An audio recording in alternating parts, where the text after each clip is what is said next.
Hello అండి, welcome back to my channel. అందరు ఎలా ఉన్నారు, ఏం చేస్తున్నారు, బాగున్నారా? నేను చాలా బాగున్నాను ఫ్రెండ్స్. మీరు అందరూ ఎలా ఉన్నారో నాకు కింద కామెంట్ సెక్షన్లో షేర్ చేసుకోవడం అస్సలు మర్చిపోకండి. ఓకే అండి, ఫైనల్లీ మేము మా కొత్త ఇంటికి వచ్చేసాము. హౌస్ షిఫ్టింగ్ అని చెప్పాను కదా లాస్ట్ వీడియోలో. ఈరోజు అయితే మంచి రోజు అని, తొలి ఏకాదశి అని పాలు కూడా పొంగిచ్చామండి. చూసారు కదా, చాలా హ్యాపీగా ఉంది. అంటే ఆఫ్టర్ 6 years, అంటే 6 years తర్వాత మళ్ళీ ఇల్లు చేంజ్ అయ్యాము మేము. ఈ ఇల్లు కూడా మాకు మంచిగా అంతా మంచి జరగాలని కోరుకుంటూ చాలా హ్యాపీగా ఉంది. ఓకే అండి,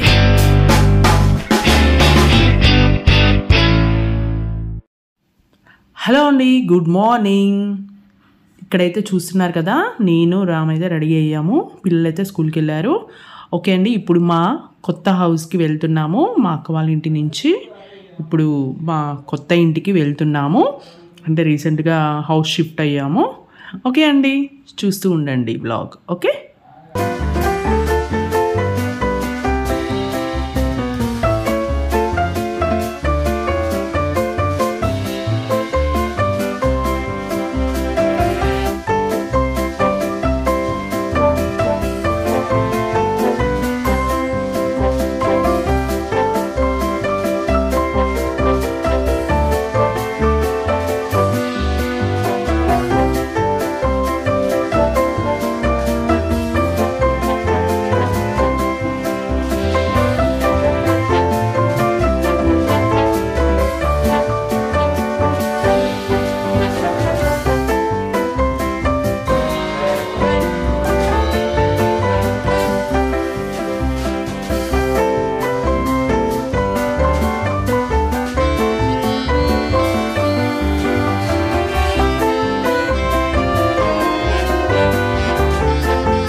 ఓకే అండి, ఇంకా పరమాన్నం అలాగే సేమియా పాయసం ఈ రెండు ప్రిపేర్ అయ్యాక దేవుడికి పెట్టేసి మరొకసారి మళ్ళీ హారతి ఇవ్వాలి. ఇంకా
ఇంకా ఇప్పుడైతే చూసారు కదా, పాలు పొట్టించాము, అలాగే పరమాన్నం చేశాను, సేమియా ప్రిపేర్ చేశాను. ఇక చిన్నక్క వాళ్ళైతే దగ్గరే కాబట్టి చిన్నక్క వాళ్ళు వచ్చారు. ఓకే అండి, ఇంకా నందు మొన్న వచ్చేసి స్కూల్కి వెళ్ళారు. ఇంకా ఆఫ్టర్నూన్ అయితే వాళ్ళు కూడా వచ్చేస్తారు పిల్లలు. ఓకే అండి, అంటే ఈరోజు మంచి రోజు కావడం వల్ల స్కూల్కి కూడా పంపించాము. ఈరోజు చాలా మంచి రోజు. మళ్ళీ తర్వాత అయితే ఆషాఢం అవి ఉంటాయని ఇంకా తొందరగా మీకు కూడా పాలు పొంగిచ్చుకున్నాము. ఓకే అండి, ఇంకా చూసారు కదా మా న్యూ హౌస్ చాలా చాలా బాగుంది. నాకైతే చాలా బాగా నచ్చింది, అలాగే పిల్లలకు కూడా చాలా బాగా నచ్చింది. ఓకే అండి, ఇంకా చూడాలి, ఇంకా ముందు ముందు మీకు వ్లాగ్స్ అన్ని కొత్త ఇంటి నుంచే వస్తాయి. ఇంకా పార్టీలు కూడా నాకు చాలా చాలా ఇష్టం అండి. అది కూడా అంటే ఓల్డ్ హౌస్, అది కూడా నాకు చాలా ఇష్టము. అంటే ఆ ఇంటితో కూడా నాకు స్వీట్ మెమరీస్ చాలా ఉన్నాయి. మా మున్నా పుట్టింది కూడా ఆ ఇంట్లోనే. ఆఫ్టర్ 6 years తర్వాత మళ్ళీ మేము ఇల్లు చేంజ్ అయ్యాము. మున్నా పుట్టింది ఆ ఇంట్లోనే కాబట్టి, అలాగే నేను యూట్యూబ్ ఛానల్స్ స్టార్ట్ చేసింది కూడా ఆ ఇంట్లోనే, యూట్యూబ్ ఛానల్ కాబట్టి అలా చూస్తే నాకు కొంచెం మెమరబుల్గా చెప్పొచ్చు. కానీ ఆఫ్టర్ 6 years తర్వాత మళ్ళీ ఇప్పుడు చేంజ్ అయ్యాము మేము. ఇల్లు కూడా నాకు చాలా బాగా నచ్చింది, పిల్లలు కూడా బాగా నచ్చిందండి. అంటే చూసారు కదా, కప్బోర్డ్స్ కానీ అన్నీ చాలా బాగున్నాయి. ఓకే అండి, మరి ఇల్లు కూడా అయితే ఎంటీగా ఉందండి. ఇంకా సామాన్ ఏది షిఫ్ట్ చేయలేదు. ఇప్పుడు జస్ట్ ప్రెజెంట్గా ఉన్న ఇల్లు మీకు చూపిస్తాను, అంటే ఎంటీ హౌస్. ఓకే అండి, ఫస్ట్ అయితే ఇది మెయిన్ డోర్ అనమాట. మనకి ఇక్కడ నుంచి ఎంట్రన్స్ ఉంటుంది. ఇది వచ్చేసి 3 bedroom ఫ్లాట్ అండి. 3 bedroom కాబట్టి కొంచెం స్పేస్ ఎక్కువగానే ఉంటుంది. హాల్ అయితే చాలా బాగుందండి. హాల్ కొంచెం స్పేస్ ఎక్కువగా ఉంది, పిల్లలు ఆడుకోవడానికి కూడా చాలా కంఫర్టబుల్గా ఉంటుంది. ఓకే, నెక్స్ట్ ఇది వచ్చేసి పూజ గది. నెక్స్ట్ ఇది ఒక బెడ్రూమ్ అండి. ఇది వచ్చేసి ఆఫీస్ పర్పస్ పిల్లలు స్టడీ రూమ్ లాగా యూజ్ చేసుకుంటారు. నెక్స్ట్ ఇది వచ్చేసి ఓపెన్ కిచెన్ అండి. అంటే హాల్ కానించి మనకి డైరెక్ట్గా ఓపెన్ కిచెన్ ఉంటుంది. ఇది వచ్చేసి బాల్కనీస్ 2 ఉన్నాయి. 2 బాల్కనీస్ ఇచ్చారు. నెక్స్ట్ ఇది వచ్చేసి కిడ్స్ బెడ్రూమ్, చిల్డ్రన్స్ బెడ్రూమ్ లాగా ఒకటి ఇచ్చారు. నెక్స్ట్ ఇది వచ్చేసి మెయిన్ మాస్టర్ బెడ్రూమ్ అయితే చాలా బాగుందండి. డ్రెస్సింగ్ టేబుల్ కూడా చూసారు కదా, డ్రెస్సింగ్ టేబుల్ కూడా ఆల్రెడీ వాళ్ళే ఇచ్చారు. చూడ్డానికి చాలా స్టైలిష్గా, చాలా నీట్గా, చాలా బాగుంది. వీడియోస్ కూడా చాలా డేస్ అవుతుంది నేను పోస్ట్ చేయక. చూసారు కదా, హౌస్ షిఫ్టింగ్ అంటే చాలా పని ఉంటుందండి. అంటే లగేజ్ ప్యాక్ చేయాలి, మళ్ళీ అక్కడి నుంచి ప్యాక్ చేయాలి, మళ్ళీ ఇక్కడికి వచ్చాక సర్దుకోవాలి. ఇవన్నీ చాలా టైం పడుతుంది. అందుకే నేను వీడియోస్ కూడా చాలా లేట్గా పోస్ట్ చేస్తున్నాను. ఇంకా ఈ ఇంట్లోకి వచ్చాక కొంచెం ఇప్పుడు ఫ్రీ టైం కూడా దొరుకుతుంది. ఓకే అండి, ఇప్పుడు కట్టుకున్న ఈ శారీ వచ్చేసి ఆర్కే కలెక్షన్లో తీసుకున్నాను. చాలా చాలా బాగుందండి, ఒకసారి చూపిస్తాను చూడండి. ఓకే అండి, ఐ హోప్ ఈ వీడియో మీకు నచ్చిందని అనుకుంటున్నాను. ఓకే అండి, నా ఛానల్ ఎవరైనా ఫస్ట్ టైం చూస్తున్నట్లయితే ప్లీజ్ సబ్స్క్రైబ్ చేసుకోవడం మర్చిపోకండి. పక్కనే ఉన్న బెల్ ఐకాన్ని క్లిక్ చేయడం వల్ల నేను ఏ వీడియోస్ అప్లోడ్ చేసినా నోటిఫికేషన్ మీకు మొదటగా అందుతుంది. నా వీడియోస్ మీరు డైలీ మిస్ కాకుండా చూడొచ్చు. ఓకే అండి, మళ్ళీ మరొక చక్కటి వీడియోతో మళ్ళీ మీ ముందుకు వస్తాను. అంతవరకు టేక్ కేర్, బాయ్ బాయ్.